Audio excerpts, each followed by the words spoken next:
Ah,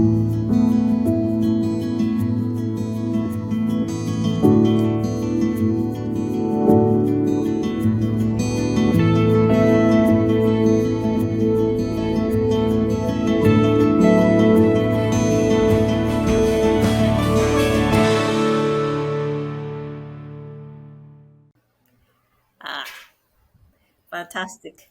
Okay. So All right. at last we meet to converse.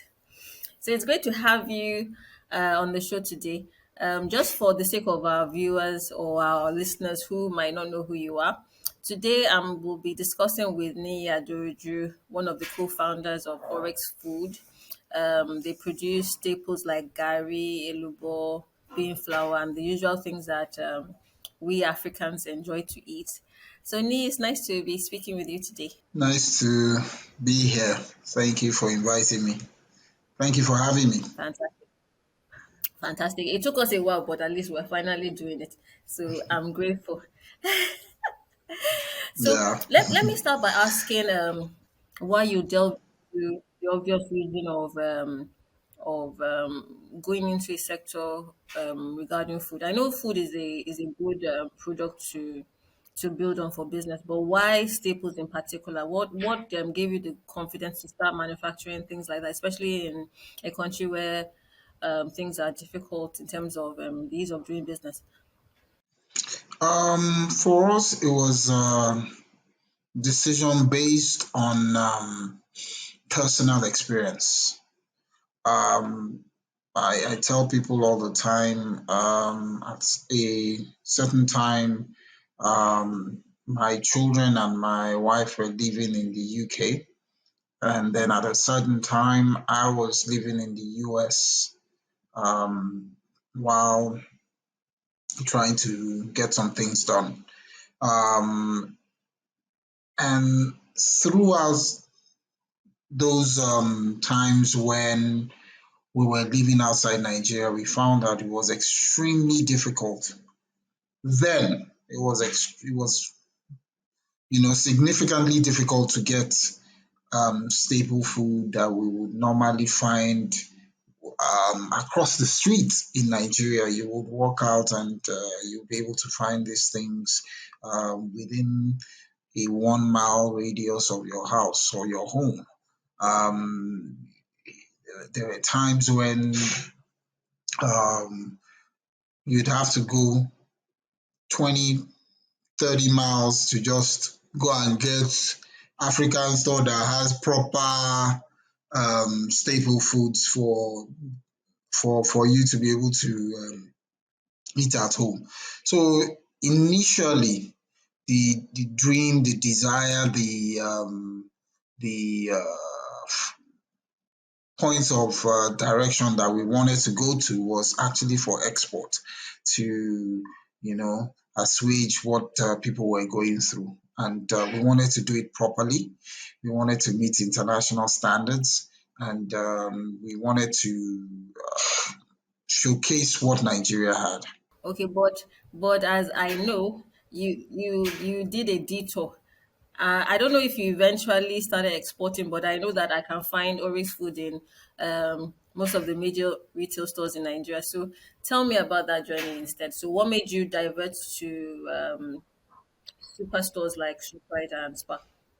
So when I use the word divert, I would say what happened was,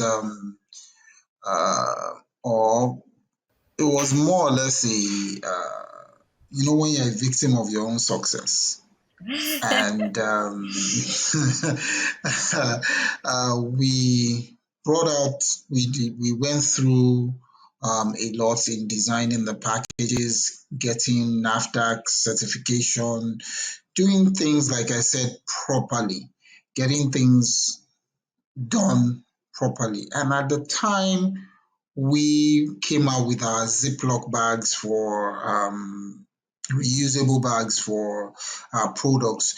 We were the only one in the market. We actually more or less pioneered what everybody sees now, standing Ziploc bags, designs of things. We actually wanted to, at some point, you know, registered a trademark, but we couldn't get it done, so we didn't even bother. Well, we bothered, but we didn't push it too much. And what we realized was, as we started the business and we were trying to get our NAFDAC number, and we're trying to get the products to that export level, we said, okay, let us see how it works in the Nigerian market. And from there, we'll expand, to various other international markets and things like that. And next thing we know, products are on the shelf. They're moving so quickly and so aggressively that we're caught up um, in the demand for the Nigerian market. And we realized that the Nigerian market is actually that big. Ease of being doing business is the word isn't even ease. Difficulty of doing business in Nigeria, being what it is, can get you um, Frustrated. frustrated isn't the word. It can divert your focus. So you end up trying to kill so many fires in Nigeria. You're actually frustrated by to use your frustrated word, by the all the problems and issues, logistics matters that come up, that the main focus of exporting now becomes slightly secondary. Not secondary fully, but slightly, because you're trying to um, you've already gotten a customer base which went from zero to a lot in a very short time. And as it is, you start to make business decisions that make sense. And then um, COVID came, other issues with exports.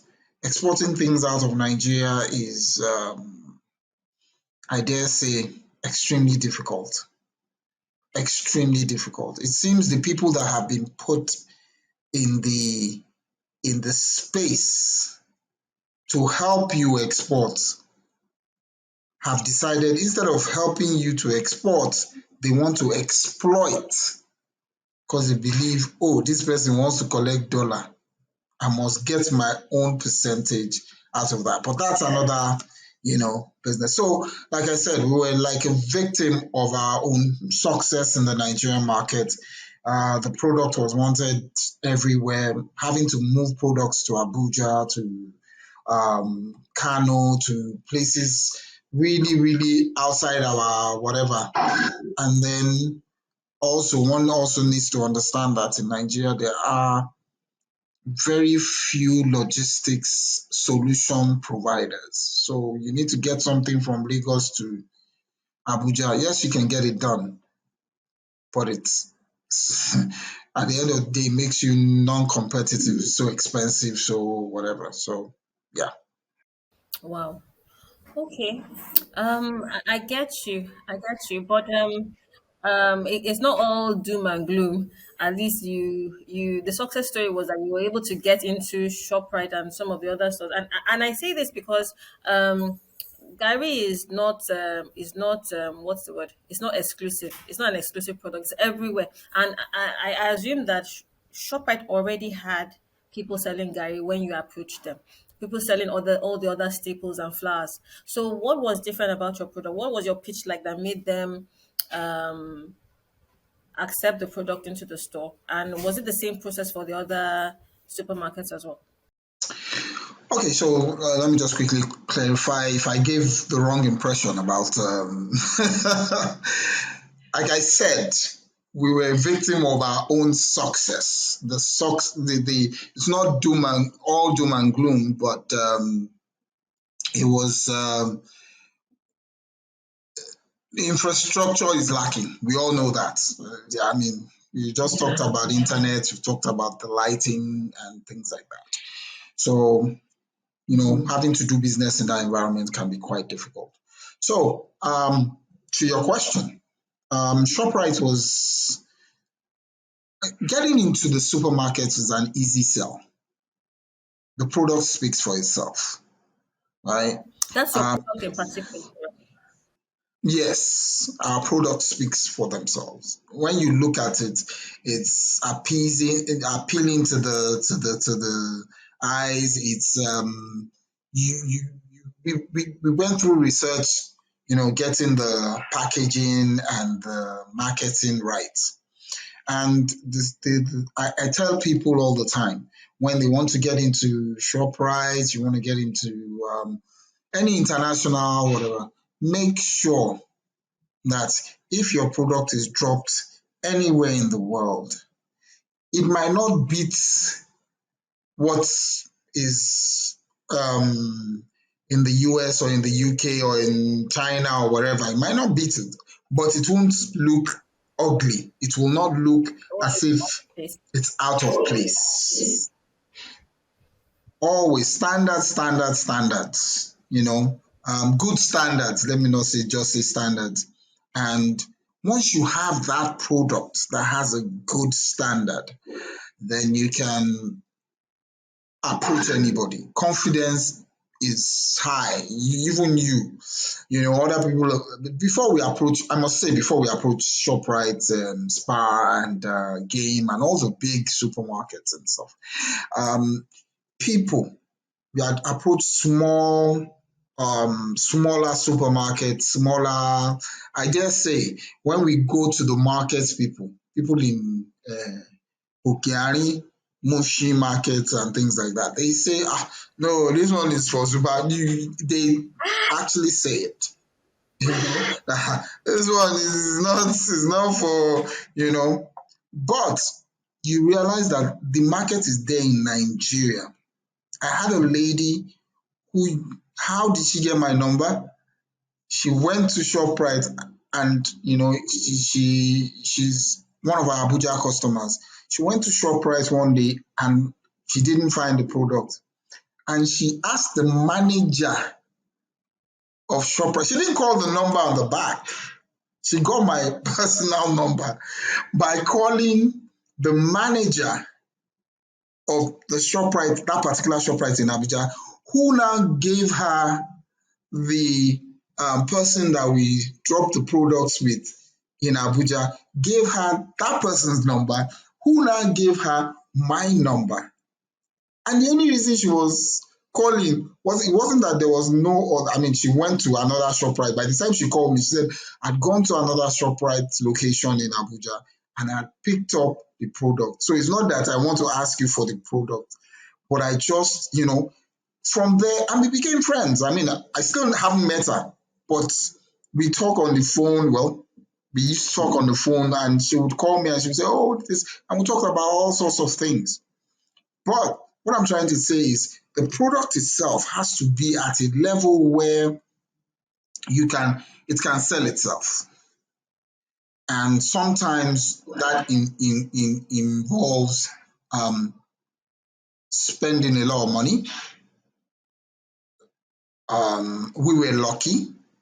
Our internal design team already was well trained in international marketing and the product design. So there were already some hurdles that we had already surpassed or passed through. And so make sure you have a product that is typical. That's what I tell people all the time. And then soft skills, soft skills. I cannot say this, at the end of the day, for Shoprite, for SPAR, the people you speak to are not Nigerians. They're looking at, how you present you don't go there and start, soft skills. If you don't have them, there are things that you can learn.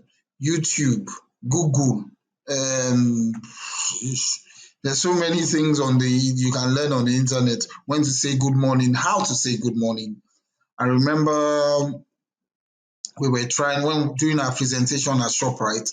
I was trying to get a picture of the product being handed over to somebody, I think the vice president at the time. And the white man I was talking to got upset. He said, "Is there something on your phone that?" And I explained what I was trying to do to for him because I brought out my phone and I was looking at my phone. But you'll be surprised how many Nigerians don't know that that's rude. You know, how many of us would go into a meeting with international people and bring out our phones or even answer calls and be saying whatever. That person was the decision maker. In fact, when I told him what I was doing, he now started laughing and said, "Oh, you don't need all of that." He was the one that said, picture it, that's not what's going to sell your product. That you need to drop some samples for our research team to make sure that it's the best possible, whatever. And, so soft skills, being able to market your product, being able to defend your product. And I immediately mentioned to him that, if that's the case, we are already in ShopRite, because what that means is you're going to test the product unbiased and we're going to win because we have faith in our products, and that was it. Yeah. That's a great success story. So I would there's something you said that made me curious. Your product it was created for international market, so the standard is high. So I wanted to find out if that meant that your margins had to reduce, and if you guys ever considered selling to the mass market, like the marketers in Okeari, and if you had to do that, would you need to reduce your quality in order to maintain your margins, or would there have been a possibility of getting a higher margin if you were selling to them? Is that was that a line of course that you ever thought about? Okay, so first of all, margins have always been low for us because we have a high forex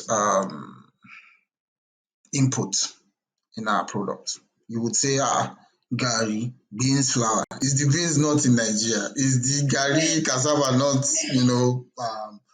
the packaging? Yeah, the packaging we have, and people keep saying, there are people that can do it in Nigeria, there are people that can do it in Nigeria. But you find out that the cost of doing our packaging in Nigeria is, as far as I'm concerned, the word is ridiculous. The word is ridiculous because it's about three times the cost of doing the packaging in China, which is where we get our packaging from. So if you have high forex input in your business, the margins won't be as they should be. The margins aren't. When we started, it wasn't all about margins. It was more about um, making sure that we got that product out there and not making a loss.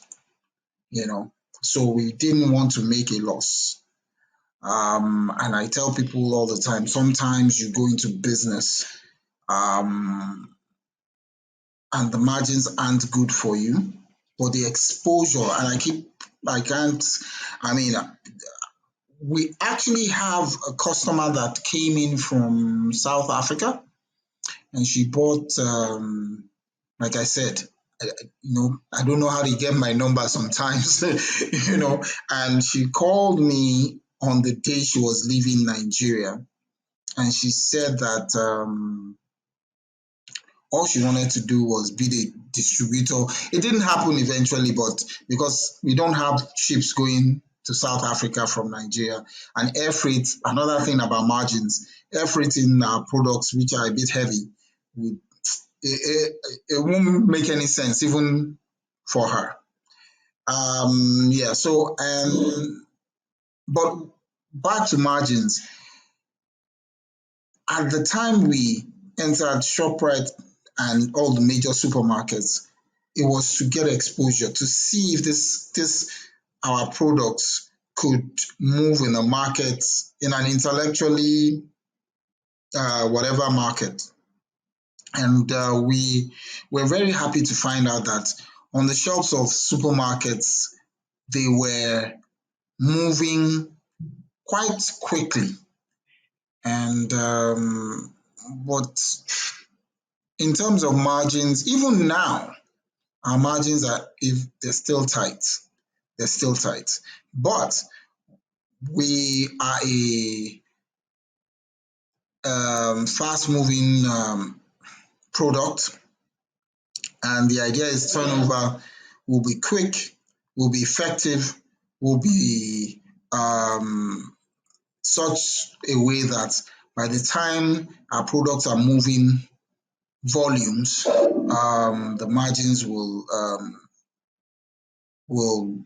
Compensate. will become profitable, regardless of their being small. But right now, we're actually in the process of rethinking the market. You have to rethink the market because the dollar rates, the let's just say it's not profitable anymore. We have to change prices, and we're one of those companies that we're trying. Price changing constantly is something that is not well received in Nigeria. I have to be, no matter how difficult all the customers and everybody knows that, oh, things are difficult, Nigerians still resist price increases. I mean, price changes downward, they don't mind. So yeah. So, in rethinking the business model, are you considering catering to the mass market now? Oh yeah. So the mass market.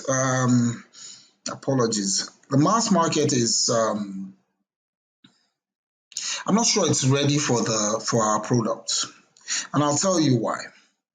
The person that goes to the person that goes to the supermarket to buy something like gari or beans flour or enubo is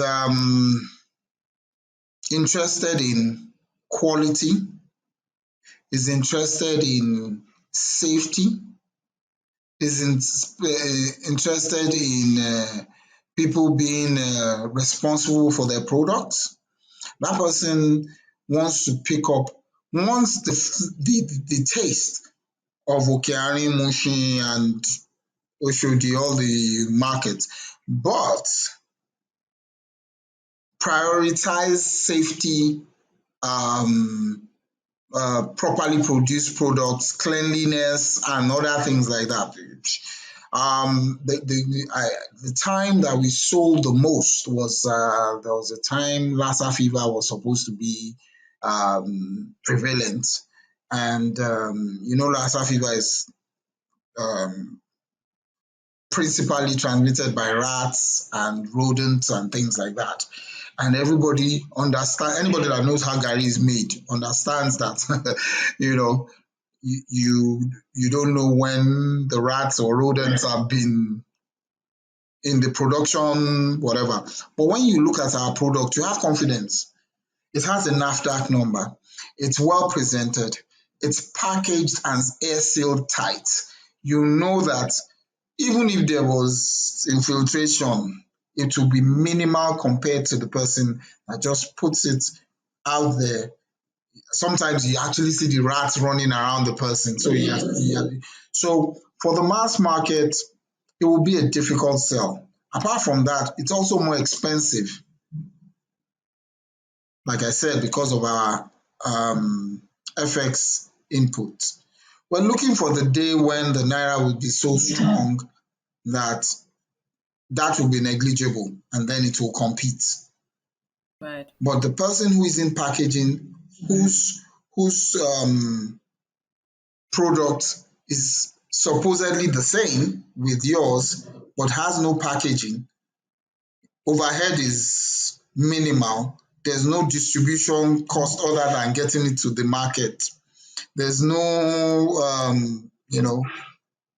safety protocols put in place. Our garri, for example, and beans flour, in fact, even the elbow is not only it's sieved more than once in order to prevent any, debris, dirt, anything that might be in there. Our factory is clean, it is sterilized, the production floor is sterilized and things like that. Those are costs that these other people don't, have to carry in their yeah. So for now, we're not looking at the mass market. We're not. We're for now a supermarket product, and like I said, we're looking at a time when the overheads, logistics, it's not just um, the foreign exchange input, logistics, moving a truckload of product from or a van load of product from Yanopaja, where our factory is, to Victoria Island. You won't believe sometimes it takes 8 hours as a cost, you know.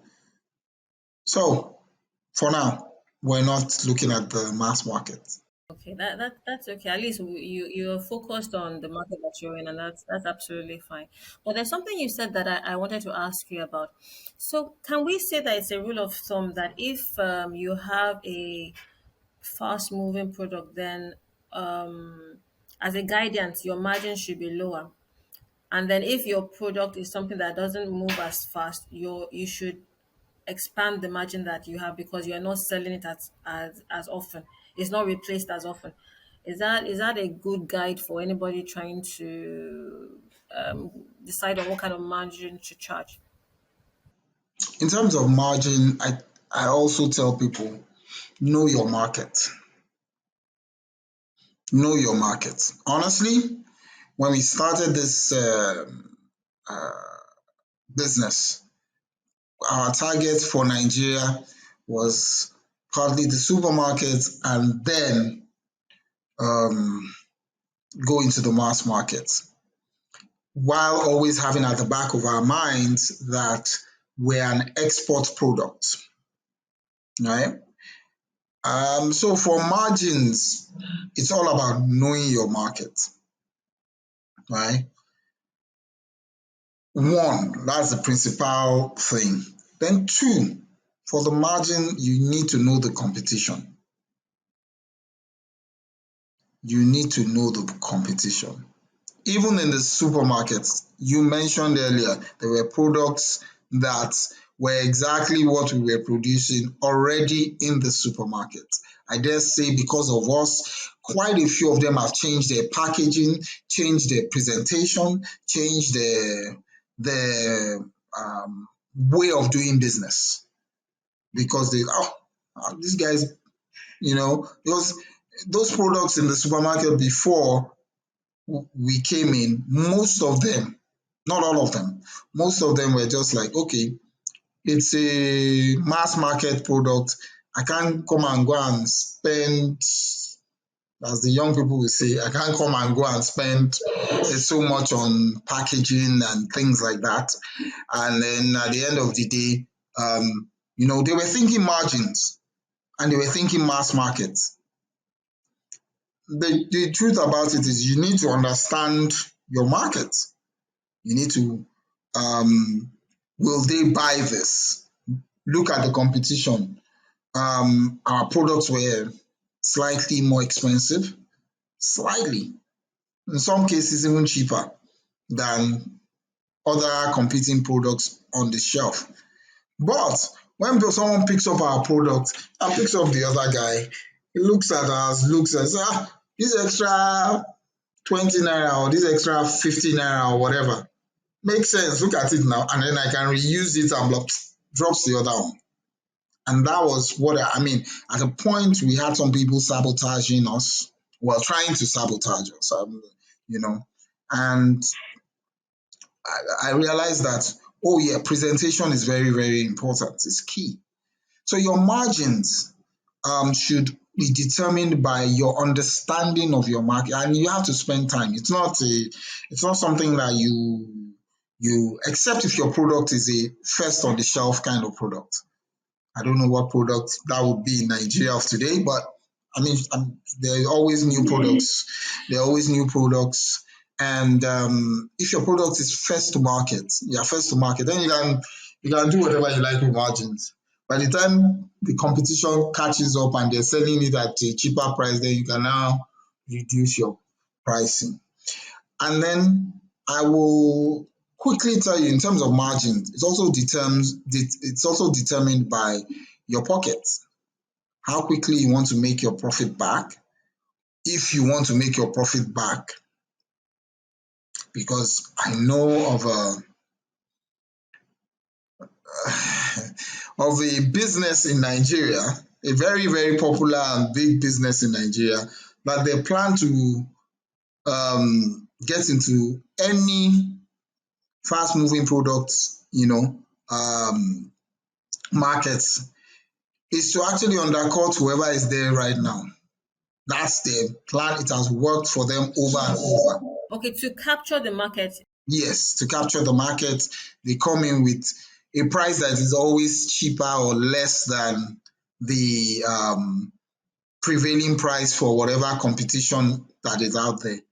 And then, you know, after they have a certain percentage of the market, you notice that the prices creep up.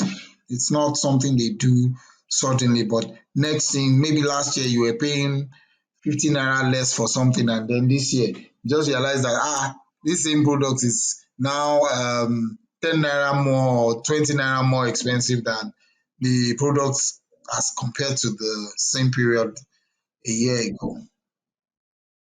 So, like I said, understanding the market is key. Okay, so I wanted to ask you something else. Someone told me that in Shoprite anything sells, as in you don't need to do anything. Just get your product in Shoprite and it will sell. But like for your product, for instance, where there were other competing products before yours was introduced, did you have to do anything to distinguish your product on the shelf, even though the quality was good? But did you have to do anything extra? And apart from within the stores, did you have to do anything extra in terms of marketing to get people to know the product when it was first introduced? Okay, that's actually two questions. um, I mentioned earlier that we had been taking our products to, so I'm going to answer the second question first. We have been taking our products to smaller supermarkets, trade fairs, any form of, you know, meet the community kind of fair, NEPC programs, Nigerian Export Promotion Council Commission. Um, um, we had been running around with so marketing had been done, and that's how we even stumbled into the connect that gave us, this is how you get into ShopRite. This is how you get into game. This is how you get into SPAR. Just apply to blah, blah, blah. It was in one of those. So, yeah, there was marketing done. Most of it wasn't TV or radio or anything like that, but it was a lot of running around, taking the products to where it could be seen, where it could be evaluated by people, and we already had that sense of, look, this thing is more or less a supermarket product. That's why we actually even pushed the supermarkets more than we pushed the general market and things like that, because um, you have to put in the work. So you have to just run around with that product and try as much as possible to get it out there. So back to question number one, which is someone said, anything sells in Shoprite, one cannot underestimate, and this is my answer, one cannot never underestimate the reach of Shoprite. So I can tell you the first year of entering Shoprite, we, in fact, we overextended ourselves because we were trying to get into every Shoprite in Nigeria. And at that time, Shoprite had 20 massive um, stores all over Nigeria. I mean, all over. Owerri, Kano, Abuja, Lagos, Ibadan. Um, so once again, I say know your market. So for example, so you can't underestimate the reach of Shoprite. Shoprite in itself, it's like a marketing tool where people would normally not see you. Shoprite would. I don't know how would have done Kano marketing or or Owerri marketing if I hadn't put it on Shoprite shelf. Nobody would have heard about. And again, my co-founder got calls from Owerri, from Sokoto, and the person that called from Sokoto saw the product, even though Shoprite didn't have a supermarket in Sokoto, saw the product in Abuja. He went to Abuja and he saw the product and he was calling from Sokoto, how am I going to get your product? So Shoprite is as effective a marketing tool as any other. Really, you don't need to market much once you're on a Shoprite shelf. But your product still needs to sell itself. And Shoprite is not anybody's friend per se. They're in the business to make money and they choose the best products. And if your product is good, it should be able to withstand the next product right next to it on a shelf. And so, yeah, sometimes we did, Shoprite would do discounts and promos and things like that. And they would reach out to us and they would say, oh, do you want to, sure, we can give 20% off. Sure, we can, can we do this? Can we do that? And we would agree or disagree depending on our pocket at that point in time. And, you know, yeah, so you do need to engage your market. You need to engage them. You can't just sit down because I'm selling 1,000 cartons a month. Doesn't mean that I'm not going to do something. You still need to engage so how you do that is left to you. We, apart from the promos in Shoprite, and then some time we didn't even do this with Shoprite. We did it with the smaller supermarkets around Lagos. We would attach a spoon, get a free spoon, serving spoon, or get a free some token thing. You go and buy plastic and you stick it on it, and yeah, and you'd be surprised how many people bought it because of the spoon. Yes, the spoon they could have bought themselves. You'd be surprised the product we saw movement. So yeah, Shoprite is a shelf. It's a marketing tool. It doesn't mean your product will, because at a point our products just plateaued. That's when you know your real customers, the people that will come back and buy the products. You now know know, you know, it's we're in August now. I know that there will be a spike in December because people buy more. Because of the cost. Yeah, they're willing to. Well, I don't know about this present economic situation, but so far there's a spike in December because people are willing to spend money on products that they would normally go to the market to buy. You know, so yeah, you to an extent, Shoprite will help you sell almost anything, but you also have to understand that um, Shoprite isn't selling. I keep telling people Shoprite isn't selling products; it's selling shelf space. They've already everybody knows. Oh, whatever. And then another thing about Shoprite, it validates your product. So everybody knows that Shoprite has a back end.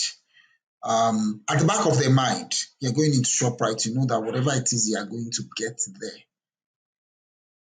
cannot be rubbish.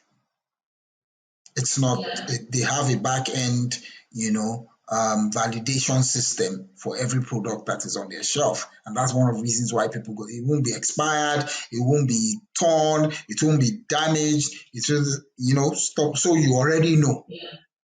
Yeah. So that's another, it validates your product. So sometimes those big supermarkets help people to understand that, okay, fine, I'm trying not to say something, but I'll say it carefully. It more or less brings you into the space of the big boys. In other words, you are not just somebody that's making something somewhere without any standards, without any, you know, responsible production cycle. Yeah. So yeah, it helps your market to move. It helps your product to sell. But I think more importantly, it validates your product.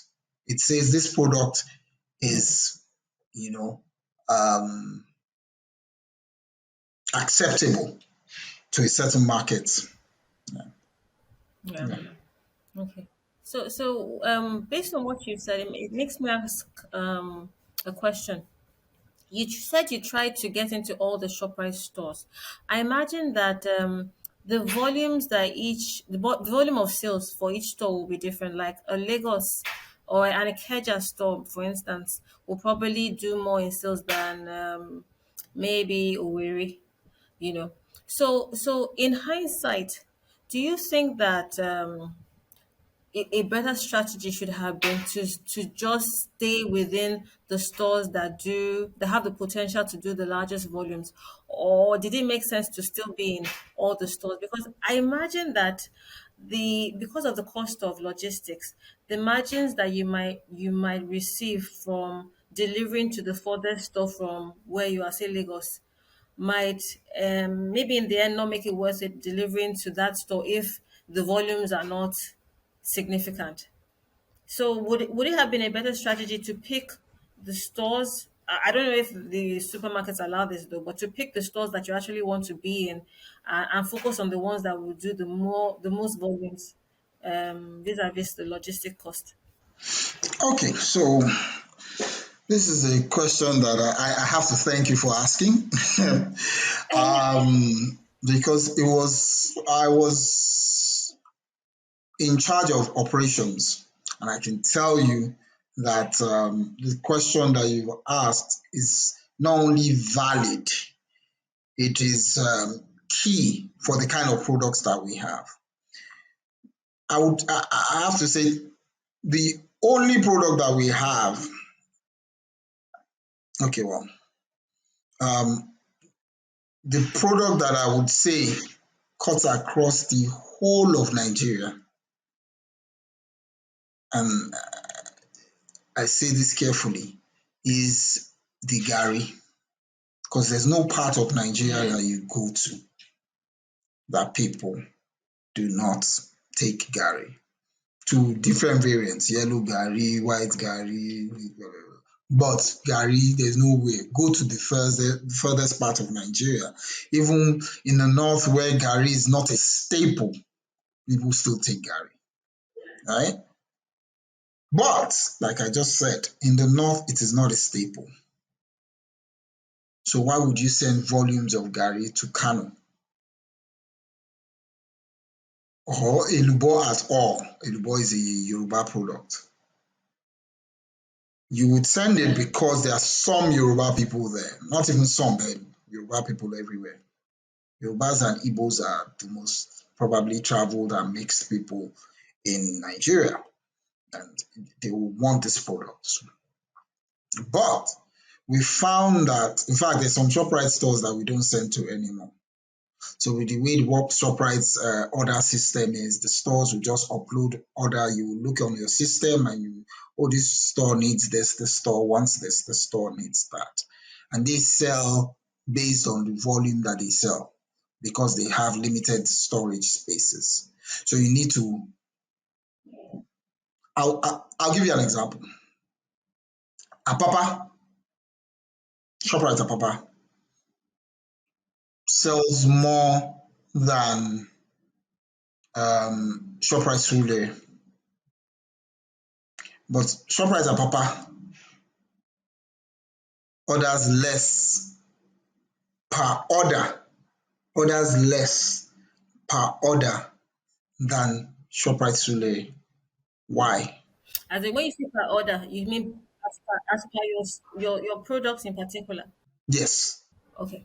simply because of limited space. Okay. That's just it. So when you go to Apapa, you look at the storage space. Sule too has limited space, but for some strange reason, they order. So if Sule is going to order this month, they will order maybe 10 cartons.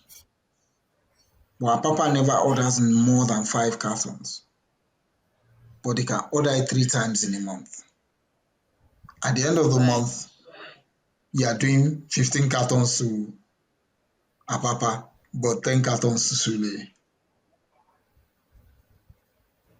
So Okay. it's only in Nigeria I know that you would start a business like we have, and then you have to buy your own van, fuel it, get a driver, get even in Ghana, there are logistics companies. You call them, they come, they carry your cartons, they take it to wherever it is. They wait till the paperwork is done, then they send you. There are companies that do that in Nigeria as well, but the cost automatically just erases your margins. But interestingly, I spoke to a lady that does something similar, a similar product that like yours, in Zambia. She supplies Shoprite Zambia. She's in about 12 of their stores, and they have, I think, up to 50 stores in Zambia.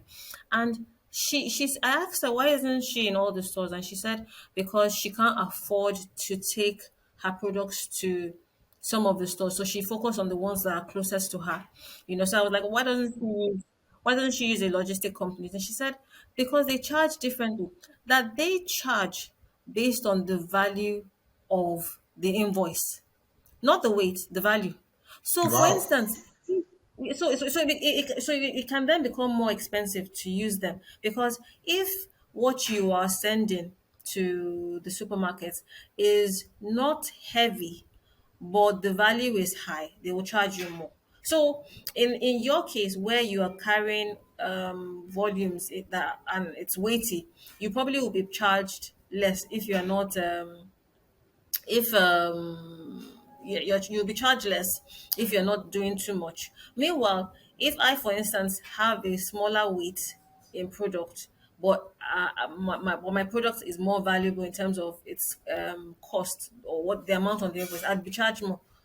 But that doesn't happen. Yeah, so I was going, I mean, funnily enough, funny that you bring that up. I was going to say to you, so you have to pick your fights.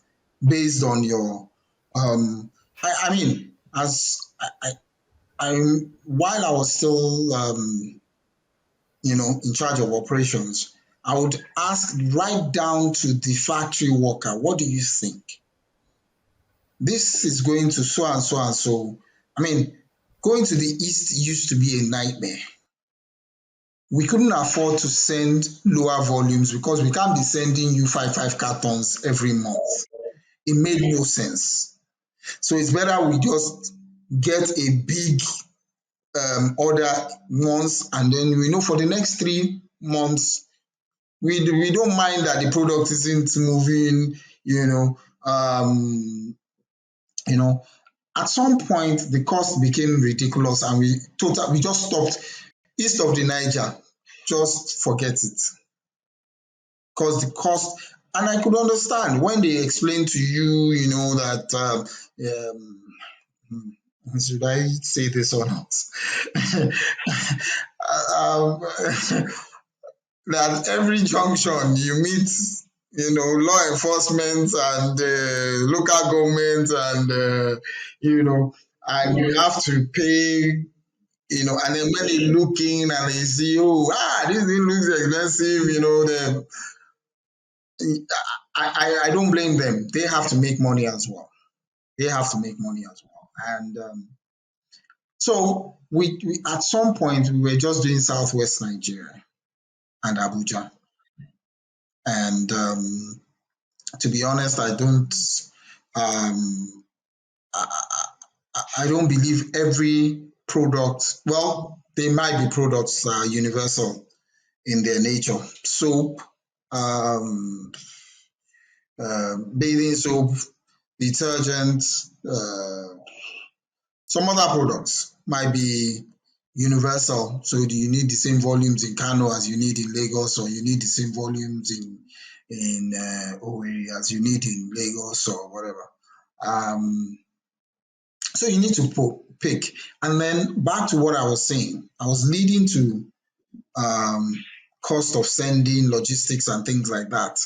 But I started with volumes being ordered. The key is also how much is the Shoprite selling. Yeah. So there was a day we looked at our inventory, and we checked the order from Kano, and for almost a year they didn't order elubo. Yeah. So they were buying beans flour, they were buying gari, they were buying, but there was no and that was because nobody was buying it. It's not moving off the shelf. And then you now say to yourself, okay, basically you have to have an intelligence unit in your business. It could be you, depending on the size of your business. Determining what do I send to where, and stuff like that, and then balance the logistics against profitability. Every business is out there to make profit. Maybe I should be saying this more. Anything in terms of logistics, in terms of margins that you asked about earlier, in terms of getting into even supermarkets, or choosing whether or not you are going to be in the general markets of Lagos, Abuja, wherever it is that you're going to enter. Profitability should always be at the back of your, is it top of mind, but back of mind when you're making your decisions. So if I'm going to be, like I said, we stopped sending to the east because transport cost and logistic costs, was, you'd have to send a staff with the product. You pay for the hotel, the staff. You can't. I mean, they're human beings. You can't say go and come back. Same. They can't even do that. You'd have to pay for the staff, upkeep, hotel, all sorts of things. God forbid some accident happens. Nigerian roads are not the safest. So yeah, at the end of the day, profitability determines where you want to send it to. If it doesn't make sense, don't bother. Right. So you have to take a pragmatic view on where you decide to send your products. Right? I get that. Yes, and stand your ground. Yeah, but we're lucky, and Shoprite hasn't. Okay, so another thing you need to do is be very careful because depending on the shelf life of your product, if you send too many products, there was a time we sent products to Kano, and the person who was supposed to be helping us get the product on the shelf must have missed a particular section of the storage unit because they were ordering, and then next thing we knew, we had almost half a million naira worth of products that expired. So the question was, why were you ordering more when this one was there? And then she goes on and says, oh, well, that was um, your former, the former person that was in charge of putting the products on the shelf didn't show her. So she was just ordering based on, what was on the shelf and what she knew about. And at the end of the day, it was really, really, it was a painful whatever. And then you have to not only, so Shoprite will now remove your money from your next payment, and then you have to go and get your products yourself. Another logistic, so we must have spent in excess of half a million naira, and it was a very painful lesson. So you need to be careful what you are sending out. Don't always listen to, oh, send me 1,000 cartons. If it's something that expires and it has a limited shelf life, you need to be more wary of things like that. Yeah. Wow. Okay. I have two more questions for you before I let you go. Second to the last, funding. Funding. How do you fund your business? Are you self-funded, or were you able to access, or did you need to access loans? And from what sources did you do this? Yes, we did. We accessed at the tail end of Goodluck Jonathan's uh,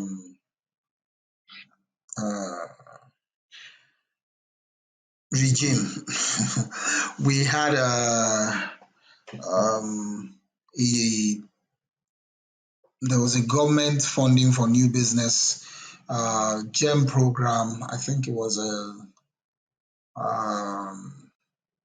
international organization that was funding new programs through government certified um, uh,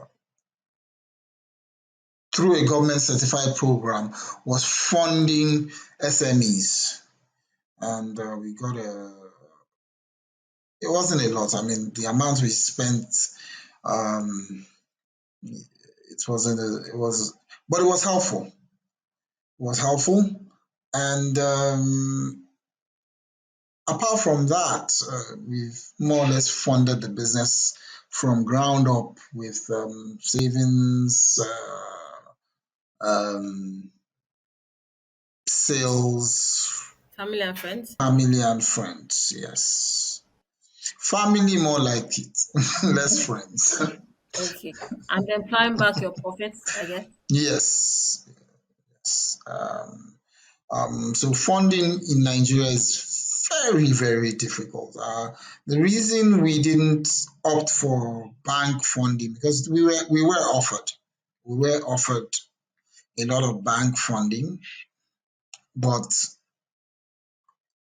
I don't even know what the interest rates are now.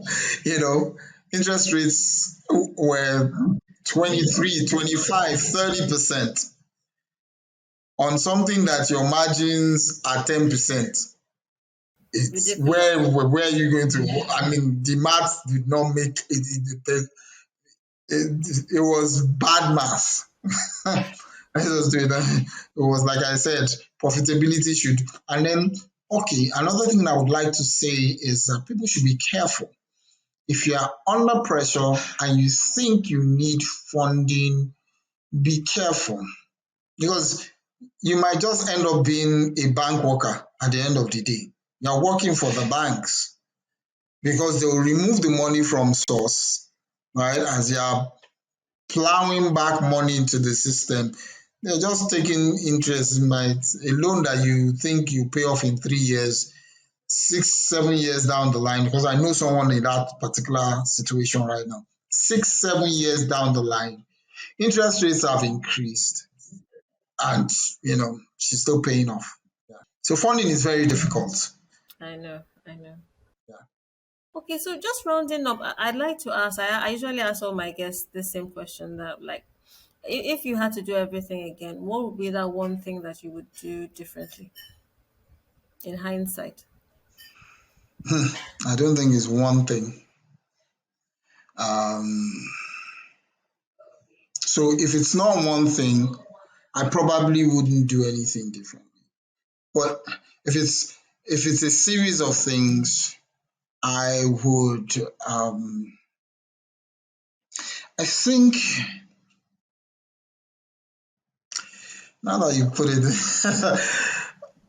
I I think we if the circumstances were the same, I don't really think we would have done anything differently, other than like I said, maybe that's sending too many products to to Kano. That was actually a painful one, but even that, we probably would have still done it that way. I mean, I don't see. The thing about it is you just need to dig your heels in Nigeria and do the work. If you do the work, you will eventually. There are a lot of obstacles. There are people that just unnecessarily make themselves principalities. There are situations that are principalities in themselves. There's a total lack of infrastructure that you need to provide for yourself. There's the logistics nightmare. But if you do the work, all of these things will lead to a profitable and um, good business for you. I don't think we'd have done anything differently. Uh, nah, I don't think so. Okay. All right. It's been lovely having you. I'm very informative. I can't overemphasize the nuggets you've dropped today. I know that even for myself, it's this interview is something that I would have to listen to multiple times because you've said so many useful things that I don't think I can get all in one listen.